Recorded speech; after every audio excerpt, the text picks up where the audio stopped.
All right, at this time, we'll go ahead and call this meeting to order. Madam Clerk, can you please call the roll? Commissioner Penny? Here. Commissioner Curry? Here. Commissioner Danio? Here. Commissioner Johnson? Mayor Villa? Here. Thank you very much, everybody, for being here. I would, at this time, encourage you to silence any electronic devices that may make noise, like cell phones, at this time. I will ask you now to all stand for the invocation led by City Commissioner Penny Curry, and then continue standing for the Pledge of Allegiance led by Commander Dave Laurie afterwards. Let us pray. Dear Lord, we come to you tonight asking you to bring this city governing body together to make the right choices for our city, our businesses, our employees, and our residents. Lord, we thank you for all those in attendance tonight, and we also thank you for those that have served our country, that are serving now, and all of our first responders going through this pandemic. Lord, we ask that you be with each of them, their families, and we ask that you put a hedge of protection over all of our citizens in the city, Lord, and keep them safe from this terrible, terrible disease. In your name I pray, amen. Amen. And at this time, Dave Laurie, would you come up to the microphone to lead us? Dave is the commander of Post 120, and I've asked him to lead our Pledge of Allegiance today.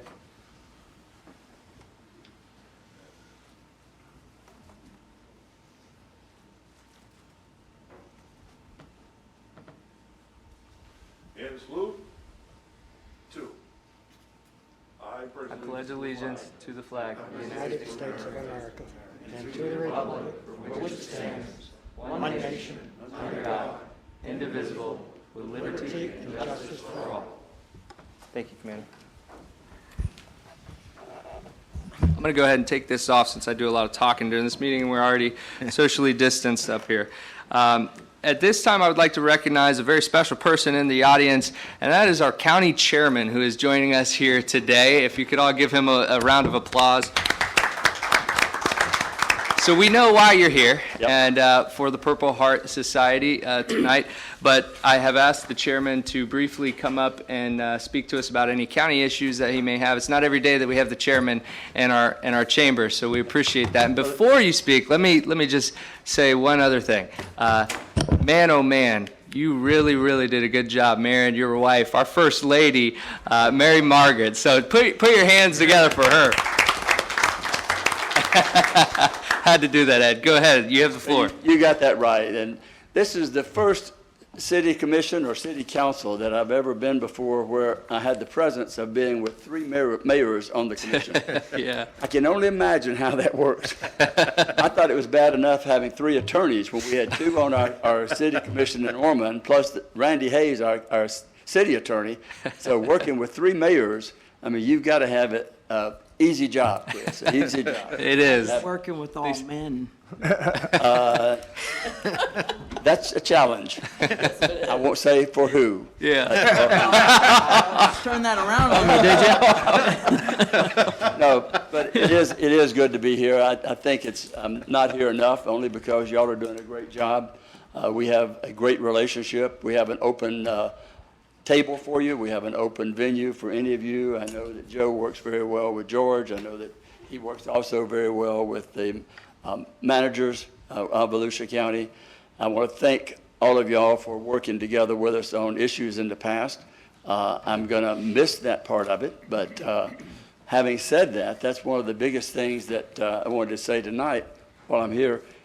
Thanks to your mayor, the current mayor, Chris, he put the onus on the governor, seeking faster results. Now, all of us had been wondering why we couldn't get faster results, but it took one of our own to wait 12 days, 14 days, 15 days, and still not get results. And we always thought that was ridiculous, and then we find out that they get it, they send it somewhere, then they send it somewhere else, and then they may send it back, and then you may get the results. But what he did was spur the entire 16 mayors, the other 15 and him, to come together and to ask the governor to include Volusia County along with the other 4 counties that he had said he's going to do a fast-track, state-run testing for COVID.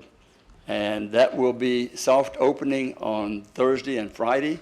It will begin next Monday. It will open Thursday through Tuesday. There will be no testing on Wednesday.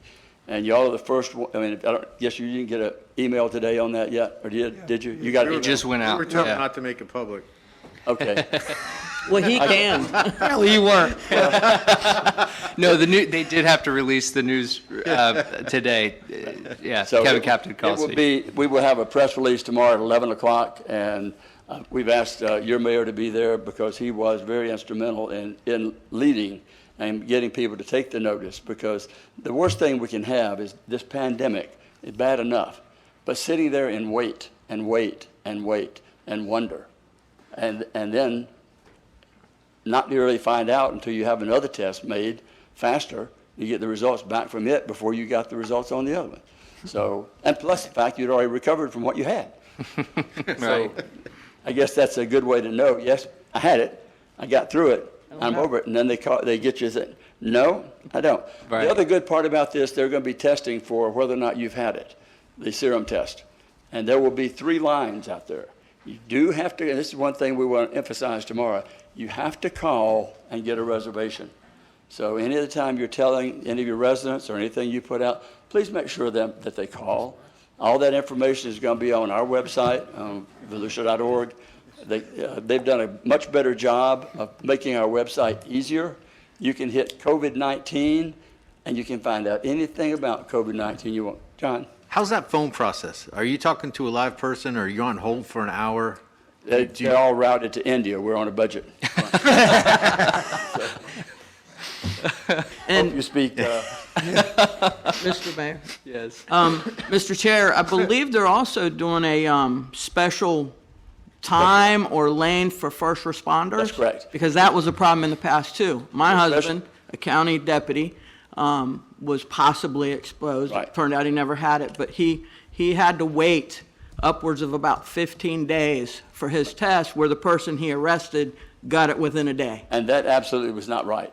And that was one thing So, pointed Chris, out. I appreciate you taking the lead That on was that. one thing that your mayor had emphasized, that we needed something for first responder, we needed something for people for serum test, and we needed something for people who were asymptomatic, as well as people who think they have it. So there'll be 3 lanes, and I don't know how they're going to divide that, but I understand there's going to be 3 lanes.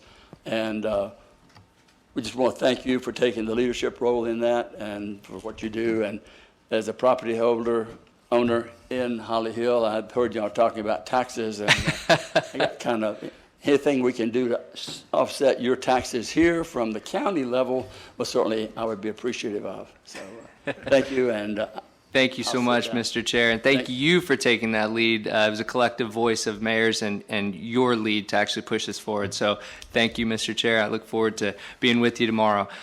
Thank you. So at this time, we will move to our presentations. And of course, what the majority of you are here today is for a very, very special reason. And that's to designate Holly Hill as a Purple Heart City.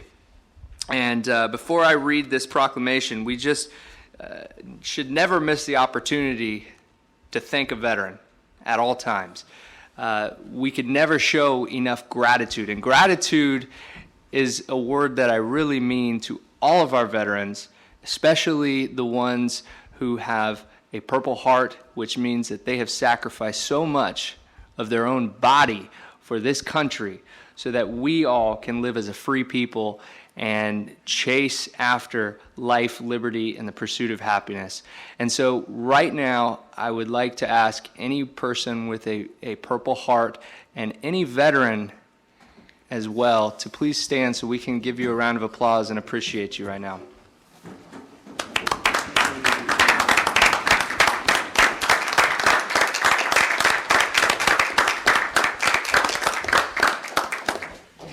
And, you know, because of COVID, not a lot of people here, but we do have people listening online, and there's a great showing today. I also want to thank Commander right here because, as many of you know, I did have to self-isolate with the COVID scare and wasn't able to make a few meetings, and so this has been pushed off 2 meetings, and your commander has been really, really great.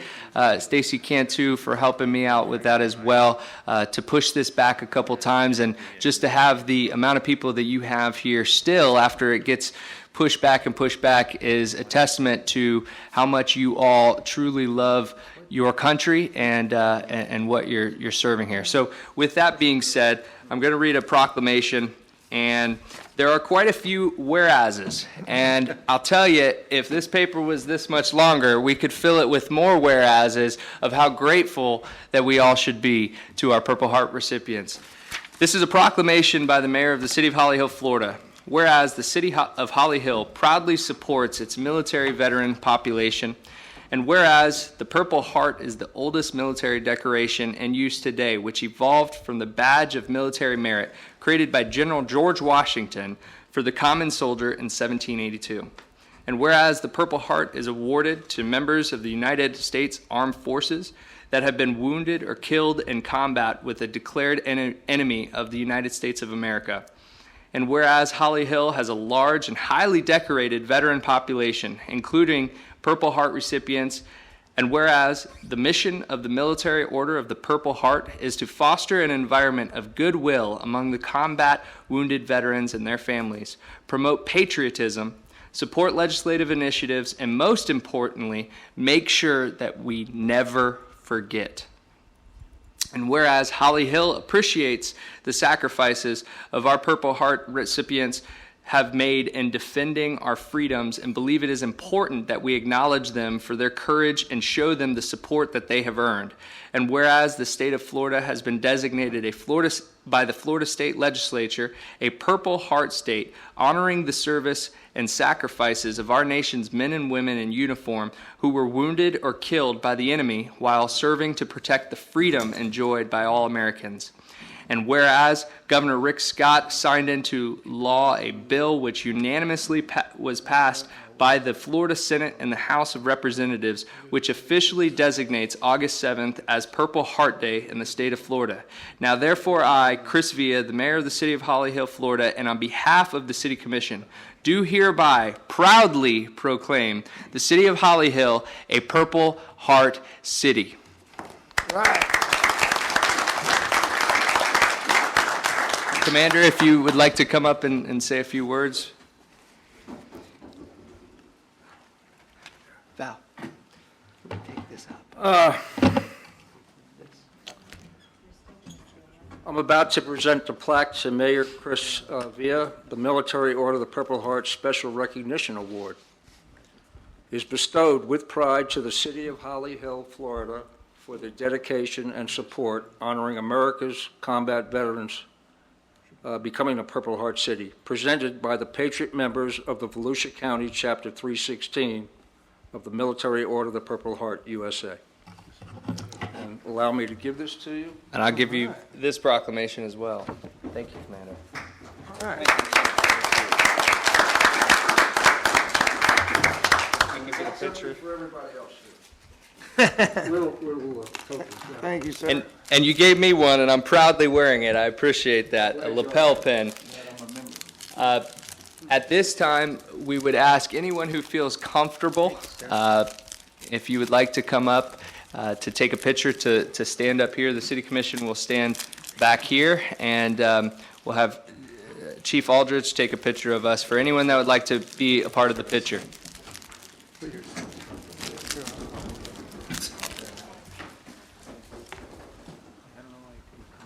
Robert, come on. Everybody come on up here. This is still better. John, the scroll through the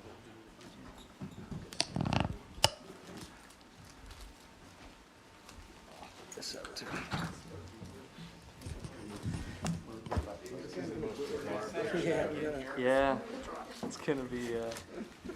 Mayor, can you come down here? Yeah. Wide angle. I'll get you in a picture.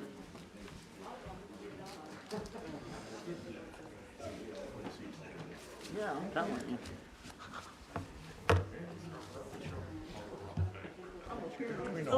I know, me too. All right, everybody face forward. There's gonna be a couple cameras, so.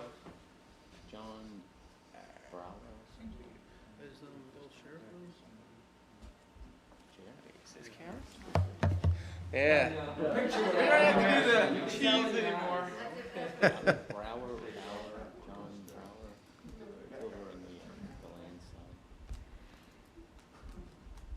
Elected official over there. Is that one for the city? Otherwise, it'd be like, what were you doing?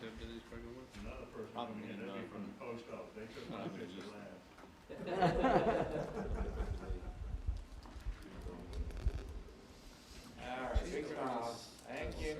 Big smiles. Yeah. Smile with your eyes. Yeah, it was right. Yeah. Smile. How are you? Good to see you.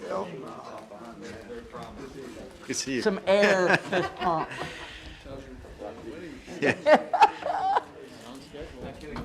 Oh, we got that. Yep. Cases are coming down. I don't know if it was because of the Hurricane? hurricane and testing stopped, and this is just a result of lack of testing. All right. Thank you very much.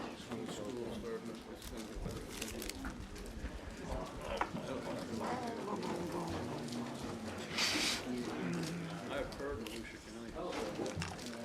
This school, one school gets one that case. Thank you. You're gonna have it within a week. Thank you. Why even bother opening the door? We can see. That's what happened. That's what it's going to talk to. Right. Val did a good job this week.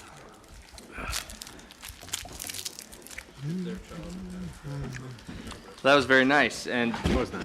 this plaque is very nice as well. it Joe, is. we'll have to find a good place to hang this here in City Hall. Says the Military Order of the Purple Heart Special Recognition is bestowed to City of Holly Hill, so find a good place for that, yeah. All right, so now let's jump down to our next item, which is public comments. This is the audience's opportunity to speak about anything not on our regular agenda tonight. Is there anyone in the audience that would like to speak to the commission about anything not on our regular agenda tonight? Yes, sir. Mr. Schultz.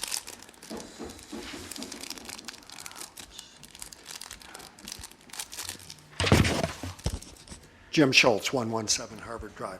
You've heard that before. Yeah, there's been so much in the news lately. It's overwhelming in many ways because it's not just news, it's what you have to do or what you should do or how things have changed or the data about how many people tested positive and then a reporter a few days later says, but some of these said every single test was positive. It couldn't have been. He calls all the places that had that claim, and they're saying, no, we were 9% positive, not 100%, and he went right down the list, and it ended up being a whole boatload of them. If your data isn't valid, you're going to go in the wrong direction if you're truly using the data to be accurate.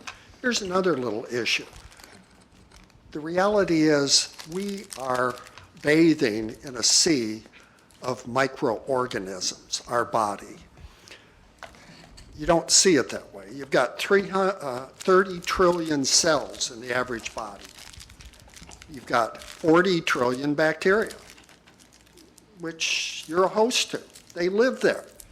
Most of them aren't bad. Most of them are good. Most of them fill space that bad ones would like to live in. You kill off the good ones, you get new ones. Often they're not the good ones. Viruses. Well, we all know we don't have viruses. We've got 380 trillion average in and on the human body on viruses. 380 trillion. How many times, how many times more than cells that we have? In other words, when we go to alter drastically through an antibiotic, we create voids. And by the way, antibiotics don't do squat on viruses. And often you have a viral issue and they'll give you an antibiotic so you screw up your bacteria. But, okay, next topic. That was just a word to the wise.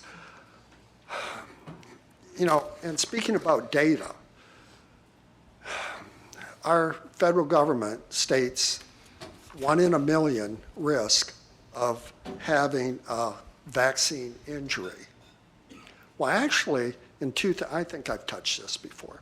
In 2007, they hired for $1 million another government agency that was in charge of, I don't have the name, I'm not looking at it right now, I don't memorize all the names, agency to do a in-depth study and figure out how to computerize all the data in Boston in a very large HMO. They did it. And what it showed was the data from what the doctors and nurses actually said as far as adverse reactions ended up being 2.6% of all the vaccines injected had an adverse reaction. 1 in 39. 1 in 39 is slightly, by a little degree, different than 1 in a million. Sort of like 25,641 times more injury. That's not inconsequential. And so what was the response? The response was they refused to accept the study or have them go the next step and install it throughout the country. Ross Lazarus commented that he couldn't get a single response on the internet connections or the phone connections that he had and had been making contact with. It was just forgotten. That seems too important to just forget. Way too important, but maybe not for some government agencies. Thank you. Thank you, Mr. Schultz. Is there anyone else in the audience that would like to speak to the commission about anything not on our regular agenda tonight? Seeing none, I'll close public comments, move to approval of minutes. There are none, so we'll move to number 5, the consent agenda, items 1 through 2. Would any commissioner wish to remove an item on the consent agenda? Okay. The action proposed is stated for each item on the consent agenda. Unless a city commissioner removes an item from the consent agenda, no discussion on individual items will occur, and a single motion will approve all items. Is there anyone in the audience who wishes to speak to any item on the consent agenda tonight? Seeing none, I'll close public participation, and I'll entertain a motion for approval of the consent agenda. Second. We have a motion and a second. No discussion is needed. All those in favor signify by saying aye.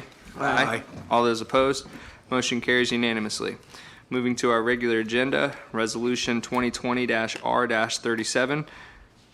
Mr. Simpson. Resolution 2020-R-37 by title only for first and only reading. A resolution of the City of Holly Hill supporting the designation of proposed U.S.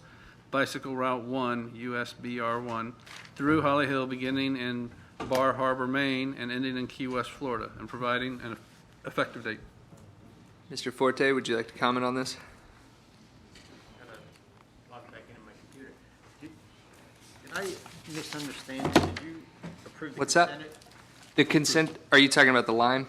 Yeah. That was removed. It's on the regular agenda. I thought it was on the consent too, but it's on the regular. It's item 2. That's right. Oh, you had the city clerk move it. Oh, okay. Never mind. Did I do that before you went to print? After, she sent us an amended one. Yeah.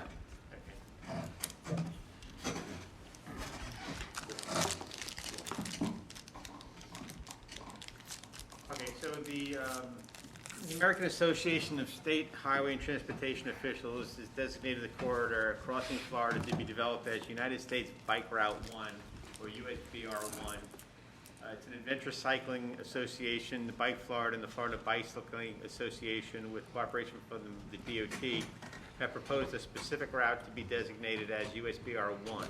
The proposed route for USBR1 comes through Holly Hill, and then can therefore provide the city some benefits. So the area of this bike route is actually, it comes down A1A, and then it actually comes over onto the mainland side and goes down Riverside Drive from State Road 40 down through Holly Hill.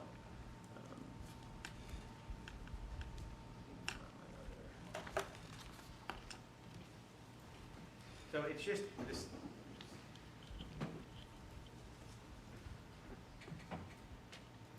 Right.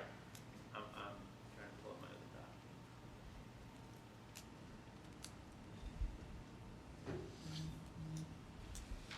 Okay, so this is a proposal that's in process, and the city is joining other cities in support of this designation. Right now, nothing's underway yet. It's a proposal. There's no cost to the city. We want to be included in that route. We want to try to make sure when part of that continuous bicycle path, and we're asking the city to go ahead and support this resolution for that. Thank you, Mr. Forte. Are there any questions for staff? All right, at this time, we will open this up to the public. Is there anyone in the audience that would like to speak to the USBR 1? Seeing none, I'll close public participation and entertain a motion for approval.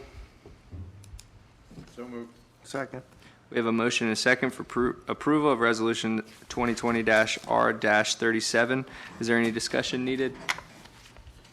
All those in favor signify by saying aye. Aye. All those opposed? The motion carries unanimously. Moving to item 2, authorization to increase expenditure to Carmeuse Lime and Stone for high calcium quicklime for the City of Holly Hill water treatment plant. Joe, would you like to start it off or bring Mr. Yeah, Curry I'm up? going to have Antoine come up and just explain why we're asking for this additional expenditure and why we budgeted what we did last year. All right. Mr. Curry, the floor is yours. Antoine Corey, Public Works. The way we do our budget for chemicals is we list the chemicals individually, but at the same time, each line has an item. This year, for the past 3-4 years, we have been using about 340 to 345 tons of lime for water treatment. This year, for some reason, we don't know why, we only ordered 272. Well, that's not an issue because we usually can reorder it. The problem is that the chemicals, for some reason, not for some reason, we know that we have expended all the funding for it. So this item allows us to continue to order the chemicals, the quicklime, and do a BAR to shift some money from one location to another. It's all in the same under enterprise funding, so it doesn't. We're just shifting money around. So. And it's an absolutely necessary thing to continue with our water. Yeah. Water treatment. It's one of we can't distribute water if we don't have the quicklime. Right. And there's an annual increase. Usually we tried our best to reduce it, but it's sometimes you depending on the prices, because we're at the mercy of other contracts. The costs, when we started this, it was $324 a ton. Now it's $354. We expect next year to be $374. So we're trying, but these things happen sometimes. Is there a piggyback agreement with this? Do we off of maybe the county? No, we No? piggyback on Palm Coast. Oh, Palm Coast. Okay, because that was the best sourced. Yes. Well, it's not only the source, but it's the system. Not all the systems produce Right. water the same way that we do. Oh, okay. So it's very different from. This Okay. is similar treatment from us and Palm Coast. Vice Mayor. Does it make any sense to go ahead and put our order in for this year and next year, since we're so close to the end? Would we save any money by buying next year's chemicals now? The problem is storage. Where do you store it?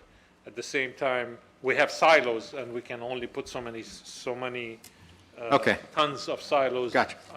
Some of that. But we're hoping that this order, when it comes through, it'll carry us through October, and next order, hopefully we can save some for the rest of the year. But that was my question, like, not get it all here, but can we sign the contract? Which is order piggyback more. based on the tonnage. So it's the same price? By ton, yeah, Okay. you order it and they deliver Okay. it. Okay. So, you're signing a contract, but you're not guaranteed prices, or you're not signing anything? No, we're not signing. It's the contract with Palm Coast. Palm Coast has some kind of CPI increase, or based on the data, they can increase the prices, of course, like any of our contracts. So, when they increase the price, we live. So we're at the mercy of Palm Coast? Not at the mercy. No, the It's company. the contract, it's CPI. It's their contract with Palm Coast, yes. And Contractor. not too many suppliers can provide that kind of stuff, so. Didn't we actually only get into this contract just a couple years ago? I remember something about the chemical that we were going to piggyback on to Palm Coast. Is this a newer contract? No, No? this has been Okay. active for the past going on the third year. this Okay. That's what he's talking about, right? Thank you. 3 years, he's saying. Oh, 3 years ago? No, You said 3 years?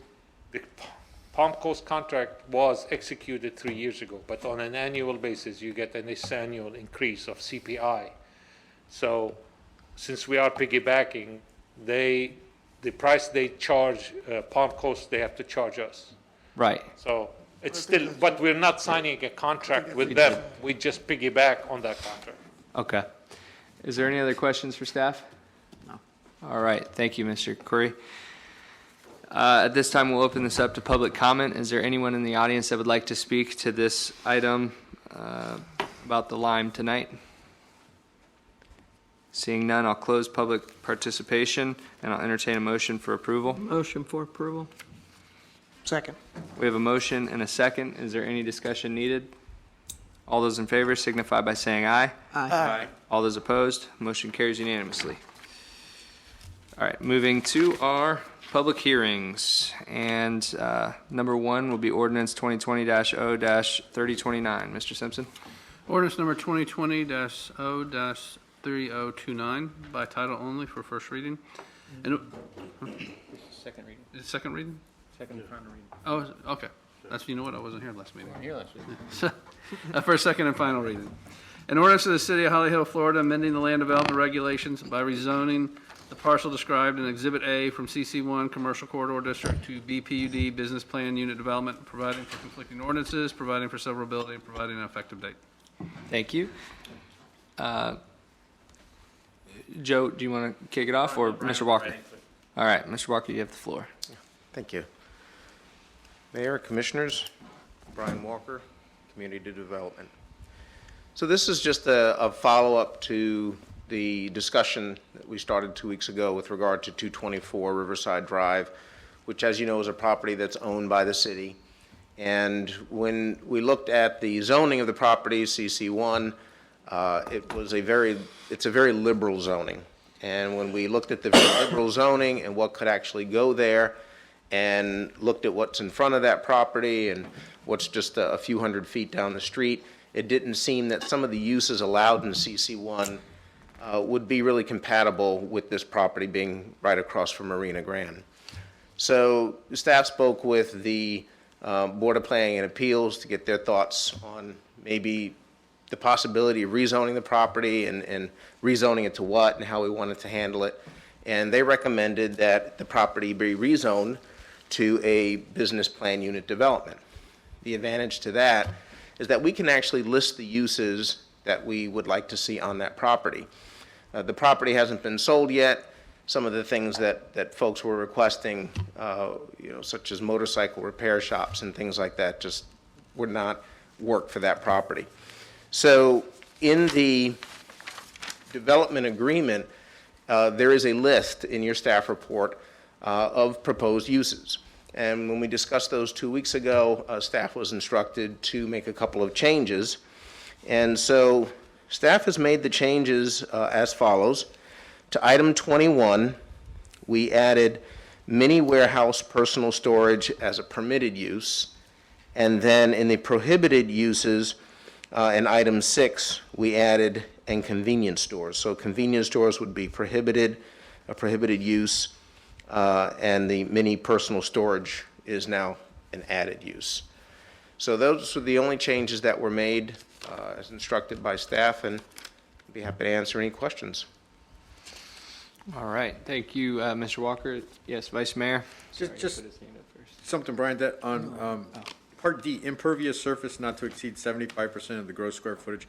I know what we're going for there with stormwater retention and so forth, but what if they wanted to put the underground storage capacity? Would that, like they did at the Dollar General here on US 1? I think it's 100% impervious with the underground retention. Well, the impervious surface, or the pervious surface, if you will, requiring a 25% open space is usually so that you have some buffers and vegetation, and it's a relatively small part of the property that is left so that you don't have basically just an asphalt Okay, all right, parcel. thanks. Did you have a question, Commissioner? No, I didn't. No. Are there any other questions for staff? No? The only one was just the small correction, the typo on the Plasma Center. Yes, and thank you for bringing that to my attention. I'm going to change that in the development agreement Okay. to say blood plasma instead of plasm. Plasma, So, okay. Yes, it's sharp eye, Mayor, thank you Great, very no, much. just, I didn't know if it made it much of a difference, but. No, I'll have that corrected prior to the execution. Keep in mind, Okay. this won't actually be executed until we have a buyer for the property. Right. We couldn't make the deal, our counsel instructed me that we couldn't make the deal with ourselves, so we have to wait. So any typos would be corrected by that time. Okay, great. Thank you, Mr. Walker. Thank you.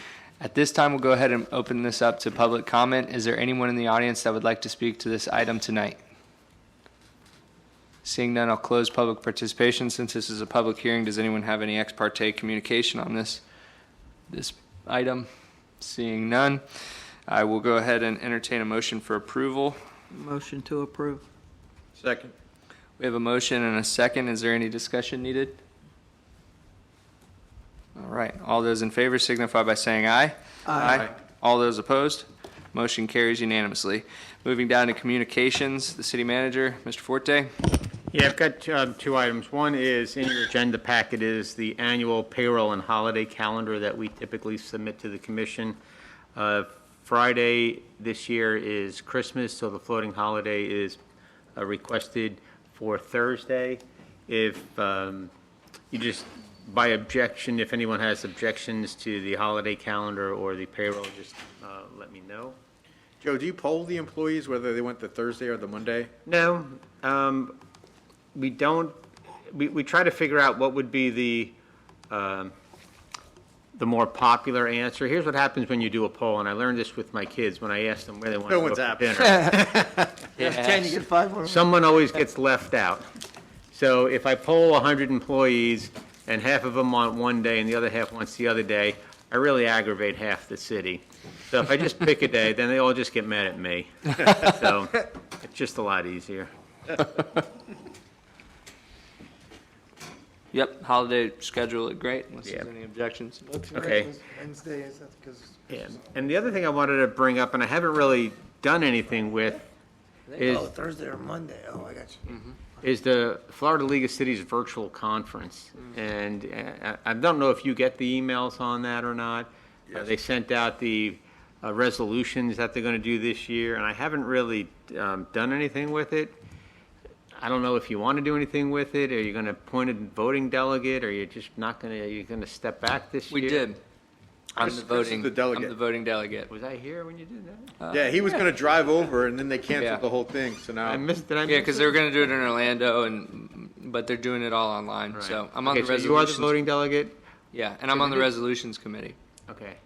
And you were also on, was that the other thing, the resolution? You were on something else.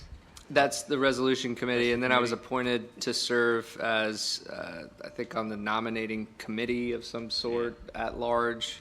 To be honest Okay. with you, I don't really know what I'm going to have to do. It's just I was going a to say, couple so days you got it, so I'm not going online, to worry so- about it, so. Yeah, it'll be Bill fine. Partington is running for second. Yes, yes. and it's a big deal. Yeah. And not to step on your toes, but, you know, as the Vice Mayor said, Bill Partington, the mayor of Ormond Beach, is running now for second vice president of the Florida League, which, of course, as we all know, as long as he stays in office, that means that every year he moves up, he'll be the president of the league, which will be really great for Volusia County. And if you look around Volusia County is about to come into some major prominence. We have a very, very powerful man named Tom Leak, who's a state representative, not our state rep, but just to the north of us. And he is positioned to have extremely powerful chairmanships in Tallahassee over the next couple of years because of the inroads that he's made in his time in the legislature. So that's going to bode well extremely for the county of Volusia, as well as the future Speaker of the House is Paul Renner, who is going to be Speaker of the House and represents some of Volusia County as well. So we'll be well positioned, and if we can have the Florida League of Cities president in 2 years be a man from Ormond Beach, it's just going to mean a lot of possible potential and more grant money and more state money and more attention to the whole entire county. So thanks for bringing that up, Mr. Penny. Okay, that's it. All's good. All right. Scott? No comment. All right. Madam Clerk, do you have anything? Yes? I just wanted to take a moment to say thank you to everybody that came out to Dave's celebration of life a few weeks ago, and for the nice comments that everybody made last week as I listened in. The city has been very overwhelmingly supportive. Joe has been amazing. For all the prayers and condolences, I really do appreciate it. The kids appreciate it. Every day is different. Today's not such a good day, but we're getting through. But the love, the support, the prayers have meant so much to us, and I just want to thank you all so much. We got a long way to go, but the cards, the texts, the phone calls, the meals, the cards, the flowers, just really overwhelming. I think my son was really overwhelmed as well.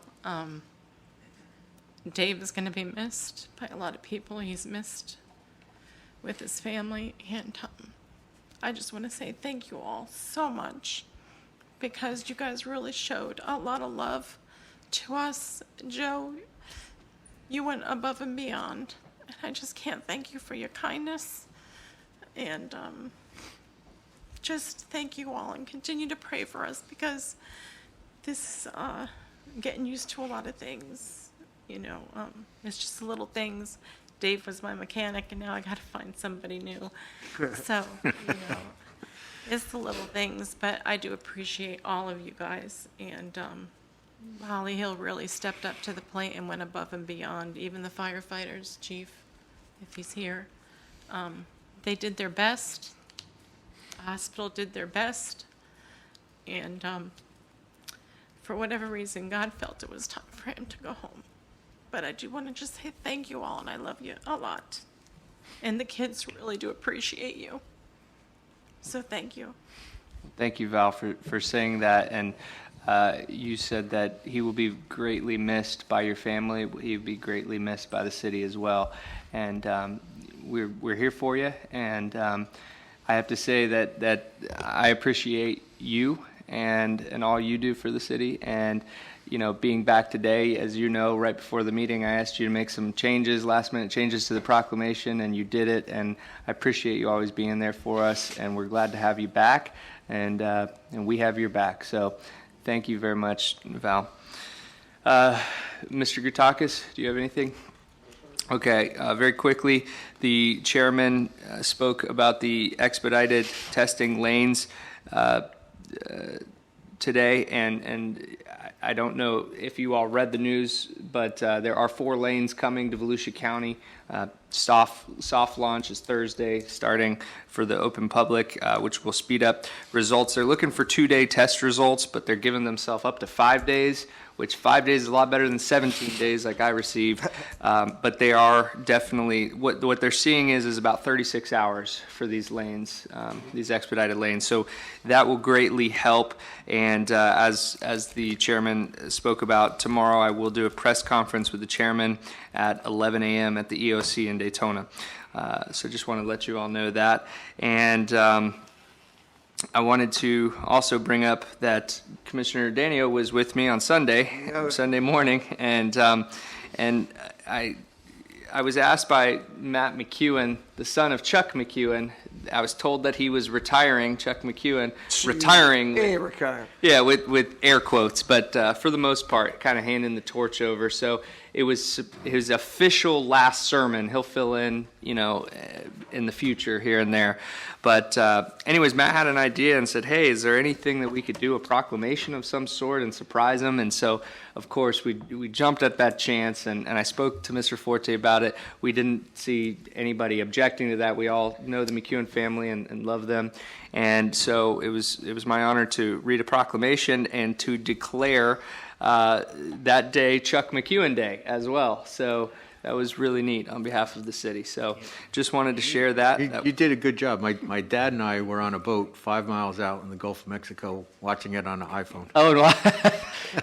And they told me to stand within the square because they were filming, and I stepped way ahead of it, of course, and half my head's cut off. I watched back, but I appreciate that. And thank you to Val once again for helping me prepare that proclamation as well. So many things that you do, very valued, so thank you.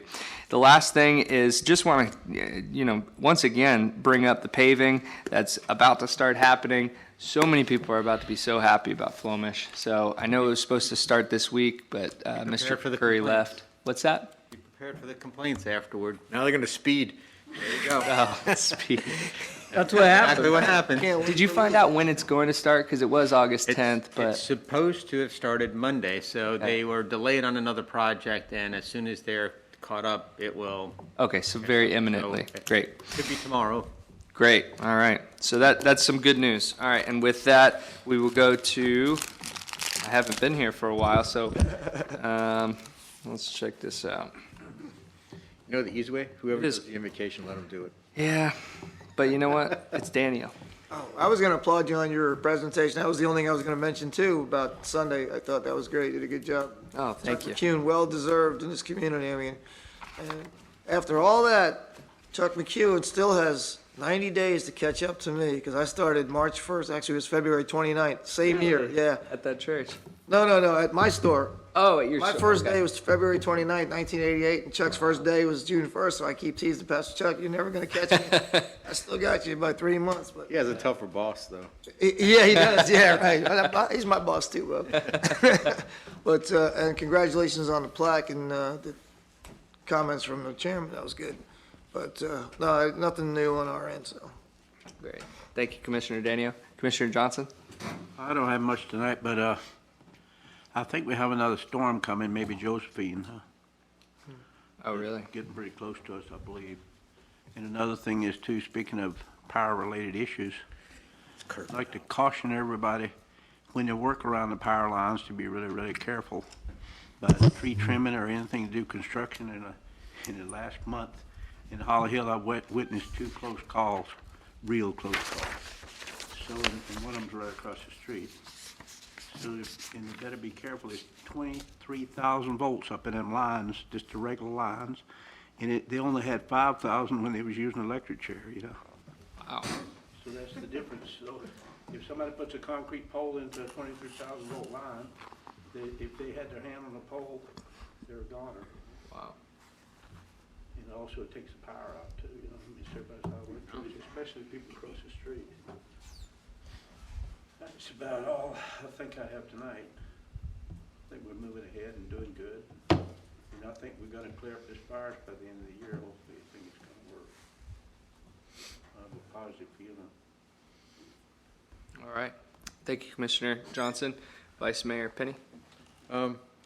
Just want to say something to Val. You talk about Dave, and every time I see that front end loader driving around town now, I can't get used to not seeing Dave on that piece of equipment and waving at me. We'll all miss him. Big hole in our city, and I know a big hole in your family. But do you want to talk about the election coming up, Val? The changes with the polling places and everything's at Sika Hall now? They moved precinct 526 over to Sika Hall now, so that has been posted on the website. It's been on Facebook. It's on the calendar on our website page. So I believe it was pretty much because of the close proximity over there and To the school. the school and stuff like that. So I don't know if they're going to change it back in November or if they're just going to leave it here. But for right now, everybody's going to be coming over here to Sika Hall. So everyone in the city is voting now at Yes, Sika every Hall. registered voter, will come to Sika Figures the Hall. one time I don't have to campaign. I Everybody's over know, there. all of us, right? And they're prepared with the CDC guidelines and to keep everything, so they're prepared for that, so. Great, thank you. And thanks, Mr. Mayor, for forefronting the testing. The circles, a couple months ago, nobody knew anyone that had it. Now the circles are getting closer. My son in college and his girlfriend have had it and have survived and have tested negative for it. They missed half the family vacation last week because they still hadn't gotten negative tests, which the CDC didn't require, but I didn't want to infect my parents with it if there was a chance. So it's getting closer. So thanks for pushing that forward. That's it. All right, Commissioner Curry? And I have to echo, you and I have talked about, actually, we got a picture where we were talking about COVID at the ribbon cutting. They put a picture of us. Oh, right, yes. So I just want to make it clear, we were talking about COVID. And the challenges Forrest had. Right. As a first responder, it was very sad. So thank you. We need that. Hopefully he won't need it, but other first responders will. Right. So thank you for that. I would just like to say also, thank you for being there to give Pastor Chuck the recognition that he deserves. He's a wonderful man, wonderful family. They do a lot for our community. Very much so. And outside of that, I don't have anything. Everybody stay safe. All right, thank you. Ms. Ford, did you have anything to add? I saw you sit up earlier. No. Okay. Yeah, and I appreciate all of that, but really the credit goes to all the mayors. John and Roy, being a mayor, that when you get together as mayors, we have people from all different backgrounds, all different beliefs, and Democratic and Republican, and tend to never agree on anything. And within 24 hours, every mayor decided to sign on to the to the letter, and that was just kind of unprecedented. So the props go to them and the county for moving forward, but we appreciate it nonetheless. And unless there's any further business, we will adjourn.